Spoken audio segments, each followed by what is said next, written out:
യോഹന്നാൻ എഴുതിയ സുവിശേഷം അധ്യായം 1. വചനം മനുഷ്യനായി. ആദിയിൽ വചനമുണ്ടായിരുന്നു, വചനം ദൈവത്തോടു കൂടിയായിരുന്നു, വചനം ദൈവമായിരുന്നു, അവൻ ആദിയിൽ ദൈവത്തോടു കൂടിയായിരുന്നു. സമസ്തവും അവനിലൂടെ ഉണ്ടായി, ഒന്നും അവനെ കൂടാതെ ഉണ്ടായിട്ടില്ല. അവനിൽ ജീവൻ ഉണ്ടായിരുന്നു, ആ ജീവൻ മനുഷ്യരുടെ വെളിച്ചമായിരുന്നു. ആ വെളിച്ചം ഇരുട്ടിൽ പ്രകാശിക്കുന്നു, അതിനെ കീഴടക്കാൻ ഇരുളിന് കഴിഞ്ഞില്ല. ദൈവം അയച്ച ഒരു മനുഷ്യനുണ്ടായിരുന്നു, അവന്റെ പേര് യോഹന്നാൻ എന്നാണ്. അവൻ സാക്ഷ്യത്തിനായി വന്നു, വെളിച്ചത്തിന് സാക്ഷി നൽകാൻ, അവൻ വഴി എല്ലാവരും വിശ്വസിക്കാൻ. അവൻ വെളിച്ചമായിരുന്നില്ല, വെളിച്ചത്തിന് സാക്ഷി നൽകാൻ വന്നവനാണ്. എല്ലാ മനുഷ്യരെയും പ്രകാശിപ്പിക്കുന്ന യഥാർത്ഥ വെളിച്ചം ലോകത്തിലേക്ക് വരാനുണ്ടായിരുന്നു. അവൻ ലോകത്തിലായിരുന്നു, ലോകം അവനിലൂടെ സൃഷ്ടിക്കപ്പെട്ടു, എങ്കിലും ലോകം അവനെ അറിഞ്ഞില്ല. അവൻ സ്വജനത്തിന്റെ അടുത്തേക്ക് വന്നു, എന്നാൽ അവർ അവനെ സ്വീകരിച്ചില്ല. തന്നെ സ്വീകരിച്ചവർക്കെല്ലാം, തന്റെ നാമത്തിൽ വിശ്വസിക്കുന്നവർക്കെല്ലാം ദൈവമക്കളാകാനുള്ള കഴിവ് അവൻ നൽകി. അവർ ജനിച്ചത് രക്തത്തിൽ നിന്നോ ശരീര അഭിലാഷത്തിൽ നിന്നോ പുരുഷന്റെ ഇച്ഛയിൽ നിന്നോ അല്ല, ദൈവത്തിൽ നിന്നത്രേ. വചനം മാംസമായി നമ്മുടെ ഇടയിൽ വസിച്ചു, അവന്റെ മഹത്വം നമ്മൾ ദർശിച്ചു. കൃപയും സത്യവും നിറഞ്ഞതും പിതാവിന്റെ ഏകജാതനുമായ മഹത്വം. യോഹന്നാൻ അവന് സാക്ഷ്യം നൽകിക്കൊണ്ട് വിളിച്ചു പറഞ്ഞു, ഇവനെപ്പറ്റിയാണ് ഞാൻ പറഞ്ഞത്, എന്റെ പിന്നാലെ വരുന്നവൻ എന്നേക്കാൾ വലിയവനാണ്, കാരണം എനിക്ക് മുമ്പ് തന്നെ അവനുണ്ടായിരുന്നു. അവന്റെ പൂർണ്ണതയിൽ നിന്ന് നാം എല്ലാം കൃപയ്ക്കുമേൽ കൃപ സ്വീകരിച്ചിരിക്കുന്നു. എന്തുകൊണ്ടെന്നാൽ നിയമം മോശ വഴി നൽകപ്പെട്ടു, കൃപയും സത്യവുമാകട്ടെ യേശുക്രിസ്തു വഴി ഉണ്ടായി. ദൈവത്തെ ആരും ഒരിക്കലും കണ്ടിട്ടില്ല. പിതാവുമായി ഗാഢബന്ധം പുലർത്തുന്ന ദൈവം തന്നെയായ ഏകജാതനാണ് അവിടുത്തെ വെളിപ്പെടുത്തിയത്. സ്നാപക യോഹന്നാന്റെ സാക്ഷ്യം. നീ ആരാണ് എന്ന് ചോദിക്കാൻ യഹൂദൻ ജെറുസലേമിൽ നിന്ന് പുരോഹിതന്മാരെയും ലേവ്യന്മാരെയും അയച്ചപ്പോൾ യോഹന്നാന്റെ സാക്ഷ്യം ഇതായിരുന്നു: ഞാൻ ക്രിസ്തുവല്ല, അവൻ അസന്നിഗ്ധമായി പ്രഖ്യാപിച്ചു. അവർ ചോദിച്ചു, എങ്കിൽ പിന്നെ നീ ആരാണ്? ഏലിയായോ? അല്ല എന്നവൻ പ്രതിവചിച്ചു. അവർ വീണ്ടും ചോദിച്ചു, എങ്കിൽ നീ പ്രവാചകനാണോ? അല്ല എന്നവൻ മറുപടി നൽകി. അവർ വീണ്ടും ചോദിച്ചു, അങ്ങനെയെങ്കിൽ നീ ആരാണ്? ഞങ്ങളെ അയച്ചവർക്ക് ഞങ്ങൾ എന്തു മറുപടി കൊടുക്കണം? നിന്നെ കുറിച്ച് തന്നെ നീ എന്തു പറയുന്നു? അവൻ പറഞ്ഞു, ഏശയ്യാ ദീർഘദർശി പ്രവചിച്ചതുപോലെ, കർത്താവിന്റെ വഴികൾ നേരെയാക്കുവിൻ എന്ന് മരുഭൂമിയിൽ വിളിച്ചു പറയുന്നവന്റെ ശബ്ദമാണ് ഞാൻ. ഫരിസേയരാണ് അവനെ അയച്ചത്. അവർ അവനോട് ചോദിച്ചു, നീ ക്രിസ്തുവോ ഏലിയയോ പ്രവാചകനോ അല്ലെങ്കിൽ പിന്നെ സ്നാനം നൽകാൻ കാരണം എന്താണ്? യോഹന്നാൻ പറഞ്ഞു, ഞാൻ ജലം കൊണ്ട് സ്നാനം നൽകുന്നു, എന്നാൽ നിങ്ങൾ അറിയാത്ത ഒരുവൻ നിങ്ങളുടെ മധ്യേ നിൽപ്പുണ്ട്. എന്റെ പിന്നാലെ വരുന്ന അവന്റെ ചെരുപ്പിന്റെ വാറഴിക്കാൻ പോലും ഞാൻ യോഗ്യനല്ല. യോഹന്നാൻ സ്നാനം നൽകിക്കൊണ്ടിരുന്ന ജോർദാൻ അക്കരെ ബഥാനിയയിലാണ് ഇത് സംഭവിച്ചത്. ദൈവത്തിന്റെ കുഞ്ഞാട്. അടുത്ത ദിവസം യേശു തന്റെ അടുത്തേക്ക് വരുന്നത് കണ്ട് അവൻ പറഞ്ഞു, ഇതാ ലോകത്തിന്റെ പാപം നീക്കുന്ന ദൈവത്തിന്റെ കുഞ്ഞാട്. എന്റെ പിന്നാലെ വരുന്നവൻ എന്നേക്കാൾ വലിയവനാണെന്ന് ഞാൻ പറഞ്ഞത് ഇവനെ പറ്റിയാണ്. കാരണം എനിക്ക് മുമ്പ് തന്നെ ഇവനുണ്ടായിരുന്നു. ഞാനും ഇവനെ അറിഞ്ഞിരുന്നില്ല, എന്നാൽ ഇവനെ ഇസ്രായേലിന് വെളിപ്പെടുത്താൻ വേണ്ടിയാണ് ഞാൻ ജനത്താൽ സ്നാനം നൽകുന്നത്. ആമേൻ. ആത്മാവ് പ്രാവിനെ പോലെ സ്വർഗത്തിൽ നിന്ന് ഇറങ്ങി വന്ന് അവന്റെ മേൽ ആവസിക്കുന്നത് ഞാൻ കണ്ടു. ഞാൻ അവനെ അറിഞ്ഞിരുന്നില്ല, എന്നാൽ ജനം കൊണ്ടും സ്നാനം നൽകാൻ എന്നെ അയച്ചവൻ എന്നോട് പറഞ്ഞിരുന്നു, ആത്മാവ് ഇറങ്ങി വന്ന് ആരുടെ മേൽ ആവസിക്കുന്നത് നീ കാണുന്നുവോ, അവനാണ് പരിശുദ്ധാത്മാവ് കൊണ്ട് സ്നാനം നൽകുന്നവൻ. ഞാൻ അത് കാണുകയും ഇവൻ ദൈവപുത്രനാണ് എന്ന് സാക്ഷ്യപ്പെടുത്തുകയും ചെയ്തിരിക്കുന്നു. ആദ്യ ശിഷ്യന്മാർ. അടുത്ത ദിവസം യോഹന്നാൻ തന്റെ ശിഷ്യന്മാരിൽ 2 പേരോടുകൂടെ നിൽക്കുമ്പോൾ യേശു നടന്നു വരുന്നത് കണ്ടു. പറഞ്ഞു, ഇതാ ദൈവത്തിന്റെ കുഞ്ഞാട്. അവൻ പറഞ്ഞത് കേട്ട് ആ 2 ശിഷ്യന്മാർ യേശുവിനെ അനുഗമിച്ചു. യേശു തിരിഞ്ഞ് തന്റെ പിന്നാലെ വരുന്നത് കണ്ട് ചോദിച്ചു, നിങ്ങൾ എന്തന്വേഷിക്കുന്നു? അവർ ചോദിച്ചു, റബി, ഗുരു എന്നാണ് ഇതിനർത്ഥം, അങ്ങ് എവിടെയാണ് വസിക്കുന്നത്? അവൻ പറഞ്ഞു, വന്ന് കാണുക. അവർ ചെന്ന് അവൻ വസിക്കുന്നിടം കാണുകയും അന്ന് അവനോടുകൂടെ താമസിക്കുകയും ചെയ്തു. അപ്പോൾ ഏകദേശം 10-ാം മണിക്കൂർ ആയിരുന്നു. യോഹന്നാൻ പറഞ്ഞത് കേട്ട് അവനെ അനുഗമിച്ച ആ 2 പേരിൽ ഒരുവൻ ശിമിയോൻ പത്രോസിന്റെ സഹോദരൻ അന്ത്രയോസ് ആയിരുന്നു. അവൻ ആദ്യമേ തന്റെ സഹോദരനായ ശിമിയോനെ കണ്ട് അവനോട്, ഞങ്ങൾ മിശിഹായെ ക്രിസ്തുവിനെ കണ്ടു എന്ന് പറഞ്ഞു. അവൻ യേശുവിന്റെ അടുത്ത് കൊണ്ടുവന്ന് പറഞ്ഞു. യേശു അവനെ നോക്കി, നീ യോഹന്നാന്റെ പുത്രനായ ശിമിയോനാണ്. കേപ്പ, പാറ എന്ന് നീ വിളിക്കപ്പെടും.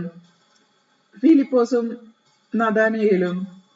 പിറ്റേ ദിവസം അവർ ഗലീലയിലേക്ക് പോകാൻ ഒരുങ്ങി. ഫിലിപ്പോസിനെ കണ്ടപ്പോൾ യേശു അവനോട് പറഞ്ഞു, എന്നെ അനുഗമിക്കുക. ഫിലിപ്പോസ് അന്ത്രയോസിന്റെയും പത്രോസിന്റെയും പട്ടണമായ ബെത്സദായിൽ നിന്നുള്ളതായിരുന്നു. ഫിലിപ്പോസ് നഥാനയേലിനെ കണ്ട് അവനോട് പറഞ്ഞു, മോശയുടെ നിയമത്തിലും പ്രവാചക ഗ്രന്ഥത്തിലും ആരെപ്പറ്റി എഴുതിയിരിക്കുന്നുവോ അവനെ, ജോസഫിന്റെ മകൻ നസറത്തിൽ നിന്നുള്ള യേശുവിനെ ഞങ്ങൾ കണ്ടു. നഥാനയേൽ ചോദിച്ചു, നസറത്തിൽ നിന്ന് എന്തെങ്കിലും നന്മ ഉണ്ടാകുമോ? ഫിലിപ്പോസ് പറഞ്ഞു, വന്നു കാണുക. നഥാനയേൽ തന്റെ അടുത്തേക്ക് വരുന്നത് കണ്ട് യേശു അവനെ പറ്റി പറഞ്ഞു, ഇതാ നിഷ്കപടനായ ഒരു യഥാർത്ഥ ഇസ്രായേൽക്കാരൻ. അപ്പോൾ നഥാനയേൽ ചോദിച്ചു, നീ എന്നെ എങ്ങനെ അറിയുന്നു? യേശു മറുപടി പറഞ്ഞു, ഫിലിപ്പോസ് നിന്നെ വിളിക്കുന്നതിന് മുമ്പ് നീ അത്തിമരത്തിന്റെ ചുവട്ടിൽ ഇരിക്കുമ്പോൾ ഞാൻ നിന്നെ കണ്ടു. നഥാനയേൽ പറഞ്ഞു, റബ്ബി, അങ്ങ് ദൈവപുത്രനാണ്, ഇസ്രായേലിന്റെ രാജാവാണ്. യേശു പറഞ്ഞു, അത്തിമരത്തിന്റെ ചുവട്ടിൽ നിന്നെ കണ്ടു എന്ന് ഞാൻ പറഞ്ഞതുകൊണ്ട് നീ എന്നിൽ വിശ്വസിക്കുന്നു അല്ലേ? എന്നാൽ ഇതിനേക്കാൾ വലിയ കാര്യങ്ങൾ നീ കാണും. അവൻ തുടർന്നു, സത്യസത്യമായി ഞാൻ നിങ്ങളോട് പറയുന്നു, സ്വർഗം തുറക്കപ്പെടുന്നതും ദേവദൂതന്മാർ കയറിപ്പോകുന്നതും മനുഷ്യപുത്രന്മാർ ഇറങ്ങി വരുന്നതും നിങ്ങൾ കാണും. അധ്യായം 2. കാനായിലെ വിവാഹ വിരുന്ന്. 3-ാം ദിവസം ഗലീലിയയിലെ കാനായിൽ ഒരു വിവാഹ വിരുന്ന് നടന്നു. യേശുവിന്റെ അമ്മ അവിടെ ഉണ്ടായിരുന്നു. യേശുവും ശിഷ്യന്മാരും വിരുന്നിന് ക്ഷണിക്കപ്പെട്ടിരുന്നു. അവിടെ വീഞ്ഞു തീർന്നു പോയപ്പോൾ യേശുവിന്റെ അമ്മ അവനോട് പറഞ്ഞു, അവർക്ക് വീഞ്ഞില്ല. യേശു അവളോട് പറഞ്ഞു, സ്ത്രീയെ, എനിക്കും നിനക്കും എന്ത്? എന്റെ സമയം ഇനിയും ആയിട്ടില്ല. അവന്റെ അമ്മ പരിചാരകരോട് പറഞ്ഞു, അവൻ നിങ്ങളോട് പറയുന്നത് ചെയ്യുവിൻ. യഹൂദരുടെ ശുദ്ധീകരണ കർമ്മത്തിനുള്ള വെള്ളം നിറയ്ക്കുന്ന 6 കൽഭരണികൾ അവിടെ ഉണ്ടായിരുന്നു. ഓരോന്നിലും 2-3 അളവ് കൊള്ളാമായിരുന്നു. ഭരണിയിൽ വെള്ളം നിറയ്ക്കുവിൻ എന്ന് യേശു അവരോട് കൽപ്പിച്ചു. അവർ അവയെല്ലാം വക്കോളം നിറച്ചു. ഇനി പകർന്നു. കലവറക്കാരന്റെ അടുത്ത് കൊണ്ടു ചെല്ലുവിൻ എന്ന് അവൻ പറഞ്ഞു. അവർ അപ്രകാരം ചെയ്തു. കലവറക്കാരൻ വീഞ്ഞായി മാറിയ വെള്ളം രുചിച്ചു നോക്കി. അത് എവിടെ നിന്നാണ് എന്ന് അവൻ അറിഞ്ഞില്ല. എന്നാൽ വെള്ളം കോരിയ പരിചാരകർ ഇതറിഞ്ഞിരുന്നു. അവൻ മണവാളിനെ വിളിച്ചു പറഞ്ഞു, എല്ലാവരും മേൽത്തരം വീഞ്ഞ് ആദ്യം വിളമ്പുന്നു, അതിഥികൾക്ക് ലഹരി പിടിച്ചു കഴിയുമ്പോൾ താഴ്ന്നു തരവും. എന്നാൽ നീ നല്ല വീഞ്ഞ് ഇതുവരെ സൂക്ഷിച്ചുവല്ലോ. യേശു തന്റെ മഹത്വം വെളിപ്പെടുത്തിയതിന് പ്രവർത്തിച്ച അടയാളങ്ങളുടെ ആരംഭമാണ് ഗലീലയിലെ കാനയിൽ ചെയ്ത ഈ അത്ഭുതം. തന്റെ ശിഷ്യന്മാർ അവനിൽ വിശ്വസിച്ചു. ഇതിനുശേഷം അവൻ തന്റെ അമ്മയോടും സഹോദരന്മാരോടും ശിഷ്യന്മാരോടും കൂടി കഫർനഹൂമിലേക്ക് പോയി. അവർ അവിടെ ഏതാനും ദിവസം താമസിച്ചു. യേശു ദേവാലയം ശുദ്ധീകരിക്കുന്നു.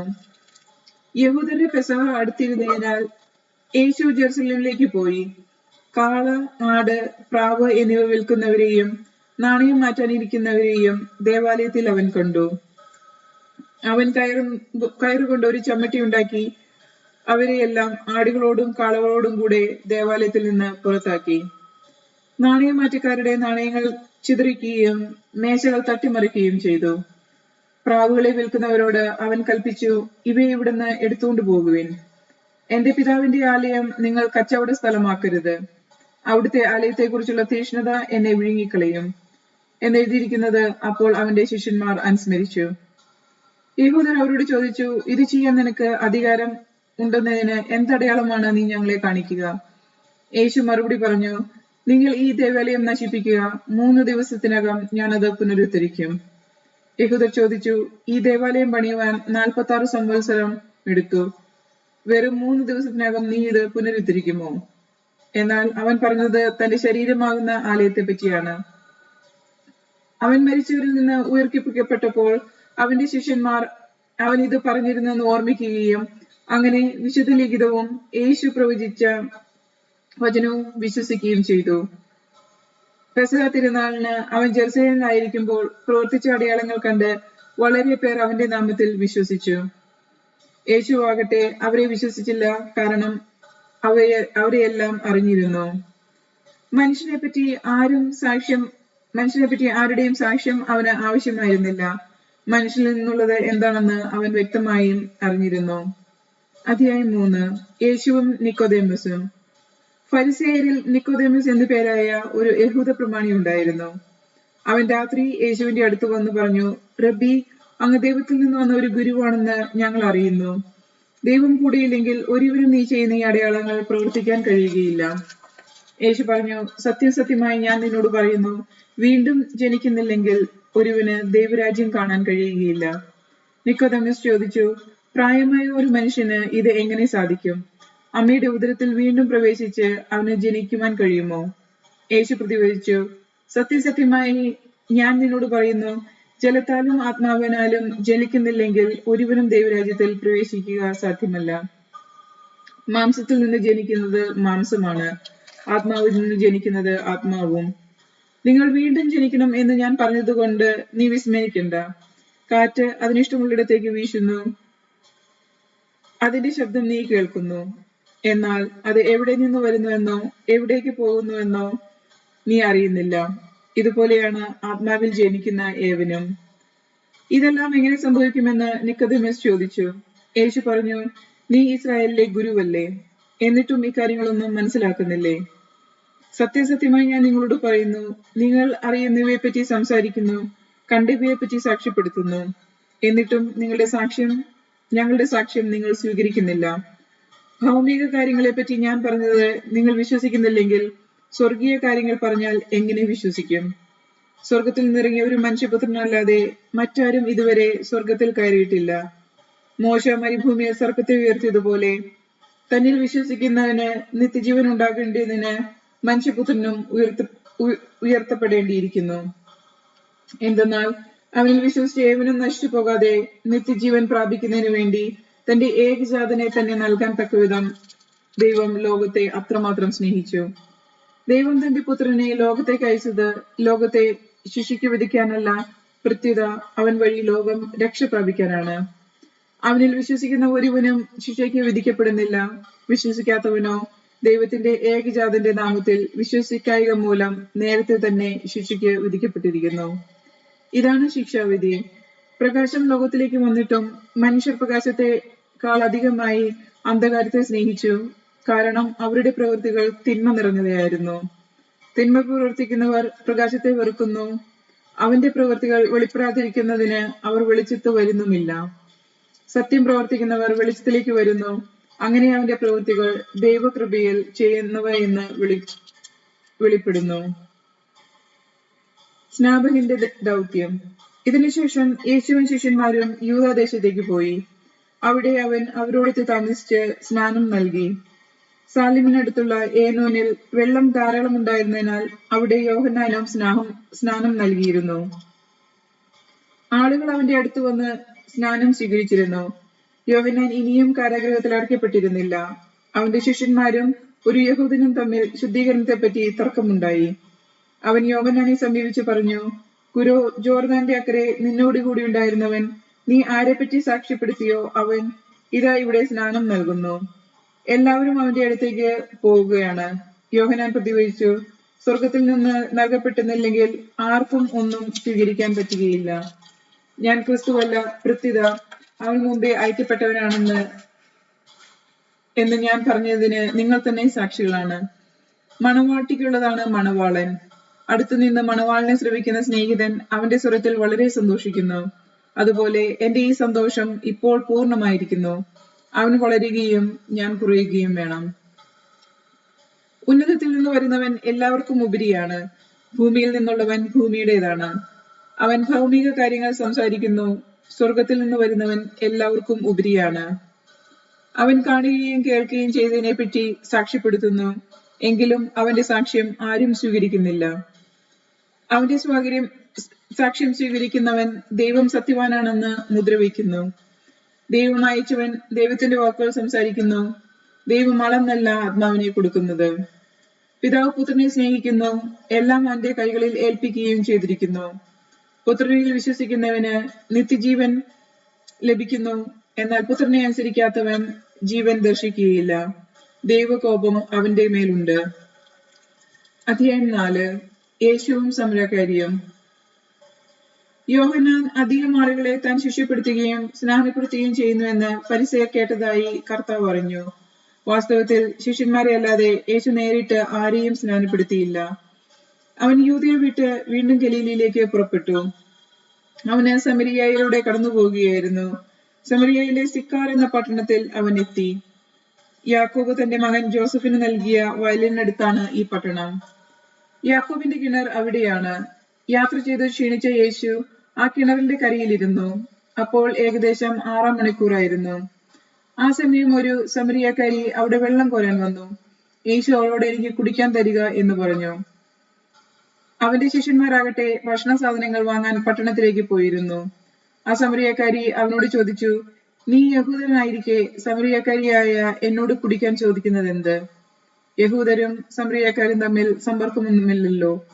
യേശു അവളോട് പറഞ്ഞു, ദൈവത്തിന്റെ ദാനം എന്തെന്നും എനിക്ക് കുടിക്കാൻ തരിക എന്ന് നിന്നോട് ആവശ്യപ്പെട്ടെന്ന് ആരെന്നും അറിഞ്ഞിരുന്നുവെങ്കിൽ നീ അവനോട് ചോദിക്കുകയും അവൻ നിനക്ക് ജീവജലം തരികയും ചെയ്യുമായിരുന്നു. അവൾ പറഞ്ഞു, പ്രഭു, വെള്ളം കോരാൻ നിനക്ക് പാത്രമില്ല, കിണറോ ആഴമുള്ളതും. പിന്നെ ഈ ജീവജലം നിനക്ക് എവിടെ നിന്ന് കിട്ടും? ഈ കിണർ ഞങ്ങൾക്ക് തന്ന ഞങ്ങളുടെ പിതാവായ യാക്കോബിനേക്കാൾ വലിയവനാണോ നീ? അവനും അവന്റെ മക്കളും കന്നുകാലികളും ഈ കിണറ്റിൽ നിന്നാണ് കുടിച്ചിരുന്നത്. യേശു പറഞ്ഞു, ഈ വെള്ളം കുടിക്കുന്നവൻ ഏവരും വീണ്ടും ദാഹിക്കും.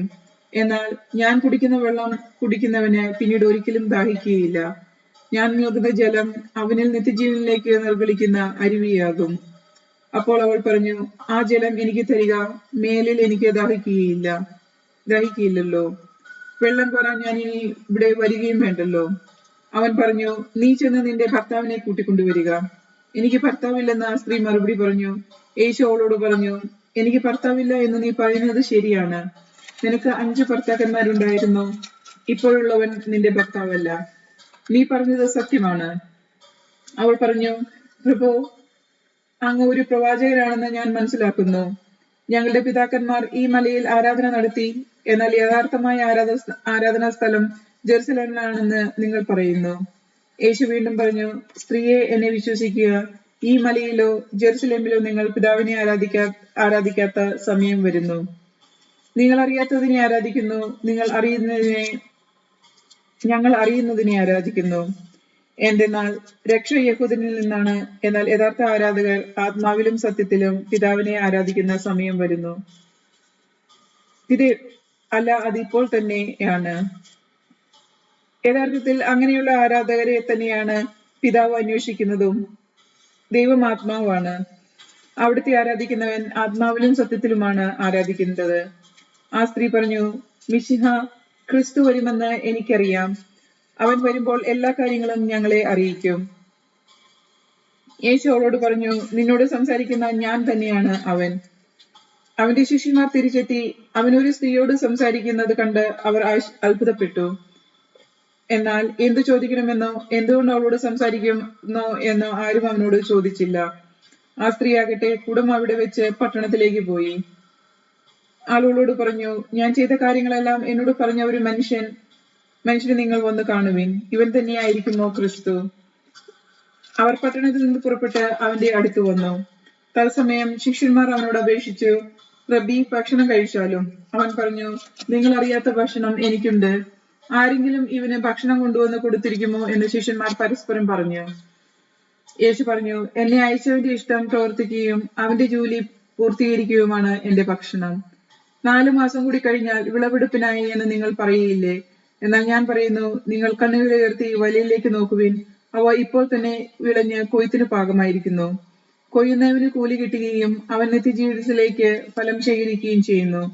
അങ്ങനെ വിതയ്ക്കുന്നവനും കൊയ്യുന്നവനും ഒപ്പം സന്തോഷിക്കുന്നു. വിതയ്ക്കുന്നവൻ ഒരുവൻ, കൊയ്യുന്നവൻ മറ്റൊരുവൻ എന്ന ചൊല്ല് അവിടെ സാർത്ഥകമായിരിക്കുന്നു.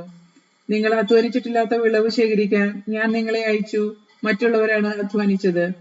അവരുടെ അധ്വാനത്തിന്റെ ഫലത്തിലേക്ക് നിങ്ങൾ പ്രവേശിച്ചിരിക്കുന്നു. ഞാൻ ചെയ്തതെല്ലാം അവൻ എന്നോട് പറഞ്ഞു എന്ന സ്ത്രീയുടെ സാക്ഷി മൂലം പട്ടണത്തിലെ സമറിയക്കാരിൽ അനേകർ അവനിൽ വിശ്വസിച്ചു. ആ സമറിയക്കാർ അവന്റെ അടുത്ത് വന്ന് തങ്ങളോടൊത്ത് വസിക്കണമെന്ന് അവനോട് അപേക്ഷിക്കുകയും അവൻ 2 ദിവസം അവിടെ താമസിക്കുകയും ചെയ്തു. അവന്റെ വചനം ശ്രവിച്ച മറ്റെല്ലാവരും അവനിൽ വിശ്വസിച്ചു. അവൻ ആ സ്ത്രീയോട് പറഞ്ഞു, ഇനിമേൽ ഞങ്ങൾ വിശ്വസിക്കുന്നത് നിന്റെ വാക്കുമൂലമല്ല, കാരണം ഞങ്ങൾ തന്നെ നേരിട്ട് ശ്രവിക്കുകയും ഇവനാണ് യഥാർത്ഥത്തിൽ ലോകരക്ഷകൻ എന്ന് മനസ്സിലാക്കുകയും ചെയ്തിരിക്കുന്നു. രാജസേവകന്റെ പുത്രനെ സുഖപ്പെടുത്തുന്നു. 2 ദിവസം കഴിഞ്ഞ് അവൻ അവിടെ നിന്ന് ഗലീലയിലേക്ക് പോയി. പ്രവാചകൻ സ്വന്തം നാട്ടിൽ ബഹുമാനിക്കപ്പെടുന്നില്ല എന്ന് യേശു സാക്ഷ്യപ്പെടുത്തിയിരുന്നു. അവൻ ഗലീലയിൽ വന്നപ്പോൾ ഗലീലിയക്കാർ അവനെ സ്വാഗതം ചെയ്തു. എന്തെന്നാൽ തിരുനാളിൽ അവർ ജെറുസലേമിൽ ചെയ്ത കാര്യങ്ങൾ അവർ കണ്ടിരുന്നു. അവരും തിരുനാളിന് പോയിട്ടുണ്ടായിരുന്നു. അവൻ വീണ്ടും ഗലീലിയയിൽ കാനായിലെത്തി. അവിടെ വെച്ചാണ് അവൻ വെള്ളം വീഞ്ഞാക്കിയത്. കഫർനാമിൽ ഒരു രാജസേവകൻ ഉണ്ടായിരുന്നു. അവന്റെ മകൻ രോഗബാധിതനായിരുന്നു. യേശു യൂദയായിൽ നിന്ന് ഗലീലയിലേക്ക് വന്നു എന്ന് കേട്ടപ്പോൾ അവൻ ചെന്ന് തന്റെ ആസന്നമരണനായ മകനെ ഒന്ന് സുഖപ്പെടുത്തണമെന്ന് അവനോട് അപേക്ഷിച്ചു. അപ്പോൾ യേശു പറഞ്ഞു, അടയാളങ്ങളും അത്ഭുതങ്ങളും കാണുന്നില്ലെങ്കിൽ നിങ്ങൾ ഒരിക്കലും വിശ്വസിക്കുകയില്ലല്ലോ. അപ്പോൾ ആ രാജസേവകൻ അവനോട് അപേക്ഷിച്ചു, കർത്താവേ, എന്റെ മകൻ മരിക്കുന്നതിന് മുമ്പ് വരണമേ. യേശു പറഞ്ഞു, പൊയ്ക്കൊള്ളുക, നിന്റെ മകൻ ജീവിക്കും. യേശു പറഞ്ഞ വചനം വിശ്വസിച്ച് അവൻ പോയി. പോകും വഴി മകൻ സുഖം പ്രാപിച്ചിരിക്കുന്നു എന്ന വാർത്തയുമായി ഭൃത്യൻ എതിരെ വന്നു. ഏത് സമയത്താണ് അവന്റെ സ്ഥിതി മെച്ചപ്പെട്ടത് എന്ന് അവൻ അന്വേഷിച്ചു. ഇന്നലെ 7-ാം മണിക്കൂറിൽ പനി വിട്ടുമാറി എന്നവൻ പറഞ്ഞു. നിന്റെ മകൻ ജീവിക്കും എന്ന് യേശു പറഞ്ഞ ആ മണിക്കൂറിൽ തന്നെയാണ് അതെന്ന് ആ പിതാവ് മനസ്സിലാക്കി. അവനും കുടുംബം മുഴുവനും വിശ്വസിച്ചു. ഇത് യൂദയയിൽ നിന്ന് ഗലീലയിലേക്ക് വന്നപ്പോൾ യേശു പ്രവർത്തിച്ച 2ാമത്തെ അടയാളമാണ്. അധ്യായം 5. ബെത്സദയിലെ രോഗശാന്തി. അതിനുശേഷം യഹൂദരുടെ ഒരു തിരുനാളിന് യേശു ജെറുസലേമിലേക്ക് പോയി. ജെറുസലേമിൽ അജകവാടത്തിനടുത്ത് ഹെബ്രായ ഭാഷയിൽ ബെത്സദ എന്ന് വിളിക്കുന്ന ഒരു കുളം ഉണ്ടായിരുന്നു. അതിന് 5 മണ്ഡപങ്ങളും അവിടെ കുരുടരും മുടന്തരും തളർവാദക്കാരുമായ അനേകം രോഗികൾ കിടന്നിരുന്നു. 38 വർഷമായി രോഗിയായിരുന്ന ഒരുവൻ അവിടെ ഉണ്ടായിരുന്നു. അവൻ അവിടെ കിടക്കുന്നത് യേശു കണ്ടു. അവൻ വളരെ നാളായി കിടപ്പിലാണെന്ന് അറിഞ്ഞ് യേശു ചോദിച്ചു, സുഖം പ്രാപിക്കാൻ നിനക്ക് ആഗ്രഹമുണ്ടോ? അവൻ പറഞ്ഞു, കർത്താവെ, വെള്ളമിളകുമ്പോൾ എന്നെ കുളത്തിലേക്ക് ഇറക്കാൻ ആരുമില്ല. ഞാൻ എത്തുമ്പോഴേക്കും മറ്റുള്ളവർ വെള്ളത്തിൽ ഇറങ്ങിക്കഴിഞ്ഞിരിക്കും. യേശു അവനോട് പറഞ്ഞു, എഴുന്നേറ്റ് കിടക്കിയെടുത്ത് നടക്കുക. അവൻ തൽക്ഷമയം സുഖം പ്രാപിച്ച് കിടക്കിയെടുത്ത് നടന്നു. അന്ന് സാബത്തായിരുന്നു. അതിനാൽ സുഖം പ്രാപിച്ച ആ മനുഷ്യനോട് യഹൂദർ പറഞ്ഞു, ഇന്ന് സാബത്താകിയാൽ കിടക്ക ചുമക്കുന്നത് നിഷിദ്ധമാണ്. അവൻ മറുപടി പറഞ്ഞു, എന്നെ സുഖപ്പെടുത്തിയവൻ നിന്റെ കിടക്കിയെടുത്തുകൊണ്ട് നടക്കുക എന്ന് എന്നോട് പറഞ്ഞു. അപ്പോൾ അവർ ചോദിച്ചു, കിടക്കിയെടുത്ത് നടക്കുക എന്ന് നിന്നോട് പറഞ്ഞവൻ ആരാണ്? അവിടെ ഉണ്ടായിരുന്ന ജനക്കൂട്ടത്തിൽ യേശു മറഞ്ഞു കഴിഞ്ഞിരുന്നതിനാൽ അവൻ ആരാണ് എന്ന് സുഖം പ്രാപിച്ചയാൾ അറിഞ്ഞിരുന്നില്ല. പിന്നീട് യേശു ദേവാലയത്തിൽ അവനെ കണ്ടപ്പോൾ പറഞ്ഞു, ഇതാ നീ സൗഖ്യം പ്രാപിച്ചിരിക്കുന്നു. കൂടുതൽ മോശമായൊന്നും സംഭവിക്കാതിരിക്കാൻ മേലിൽ പാപം ചെയ്യരുത്. അവൻ പോയി യേശുവാണ് തന്നെ സുഖപ്പെടുത്തിയതെന്ന് യഹൂദരെ അറിയിച്ചു. സാബത്തിൽ ഇപ്രകാരം പ്രവർത്തിച്ചതിനാൽ യഹൂദർ യേശുവിനെ ദ്വേഷിച്ചു. യേശു അവരോട് പറഞ്ഞു, എന്റെ പിതാവ് ഇപ്പോഴും പ്രവർത്തന നിരതനാണ്, ഞാനും പ്രവർത്തിക്കുന്നു. ഇതുമൂലം അവനെ വധിക്കാൻ യഹൂദർ കൂടുതലായി പരിശ്രമിച്ചു. കാരണം അവൻ സാബത്ത് ലംഘിക്കുക മാത്രമല്ല, തന്നെ ദൈവതുല്യനാക്കിക്കൊണ്ട് ദൈവത്തെ തന്റെ പിതാവെന്ന് വിളിക്കുകയും ചെയ്തു. പുത്രന്റെ അധികാരം. യേശു പറഞ്ഞു, സത്യസത്യമായി ഞാൻ നിങ്ങളോട് പറയുന്നു, പിതാവ് ചെയ്ത് കാണുന്നതല്ലാതെ പുത്രന് സ്വന്തം ഇഷ്ടമനുസരിച്ച് ഒന്നും പ്രവർത്തിക്കാൻ സാധിക്കുകയില്ല. എന്നാൽ പിതാവ് ചെയ്യുന്നതെല്ലാം അപ്രകാരം തന്നെ പുത്രനും ചെയ്യുന്നു. എന്തെന്നാൽ പിതാവ് പുത്രനെ സ്നേഹിക്കുകയും താൻ ചെയ്തതെല്ലാം അവനെ കാണിക്കുകയും ചെയ്യുന്നു. നിങ്ങൾ വിസ്മയിക്കത്തക്ക വിധം ഇവയേക്കാൾ വലിയ പ്രവൃത്തികളും അവിടുന്ന് അവനെ കാണിക്കും. പിതാവ് മരിച്ചവരെ എഴുന്നേൽപ്പിച്ച് അവർക്ക് ജീവൻ നൽകുന്നത് പോലെ തന്നെ പുത്രനും താൻ ഇച്ഛിക്കുന്നവർക്ക് ജീവൻ നൽകുന്നു. പിതാവ് ആരെയും വിധിക്കുന്നില്ല, വിധി മുഴുവനും അവിടുന്ന് പുത്രനെ ഏൽപ്പിച്ചിരിക്കുന്നു. പിതാവിനെ ആദരിക്കുന്നത് പോലെ തന്നെ എല്ലാവരും പുത്രനെയും ആരാധിക്കേണ്ടതിനാണ് ഇത്. പുത്രനെ ആദരിക്കാത്തവരാരും അവനെ അയച്ച പിതാവിനെ ആദരിക്കുന്നില്ല.